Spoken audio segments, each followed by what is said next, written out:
to the Netherlands' usage of administrative means to intervene and limit normal economic and trade exchanges between Chinese and Dutch companies. Now let's try and understand just how important the industry is. We can speak to Malcolm Penn, who's chairman and the chief executive of global semiconductor analysis Future Horizons. Thank you for being with us. Talk to me a little bit about the global industry here, because of course today in the spotlight is that ban from the Netherlands, but so many countries around the world are in this industry. Talk to me about where is most important right now. Yeah, it is a very diverse industry in terms of where all the piece parts come together in there. But the biggest hubs of manufacturing in the world at the moment are actually Taiwan is the biggest, with about 24% of the global production there, followed by other Asian countries, Singapore and Malaysia, with about a 21% share, and Korea at 12%. So a lot of this is concentrated in the Southeast area region. China is the next biggest at about 11%, but it's more or less older technology, so it's kind of less important than the leading edge area there, but it is a big factor at the moment, with an aspiration to be self-sufficient originally by 2030, but that timescale is clearly going to slip now. It really could be the next big battleground, though, couldn't it, given the importance of these chips in so many different things?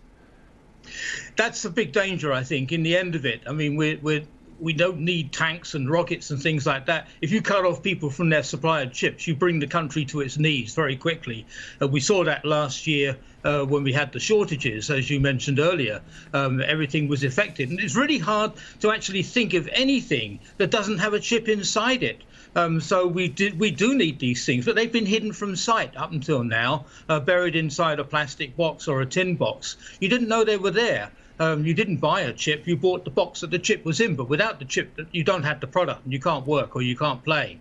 And so given today's news that the Netherlands will ban their exports of sensitive material and equipment, talk to me about the impact it could have on the wider industry. Is this significant?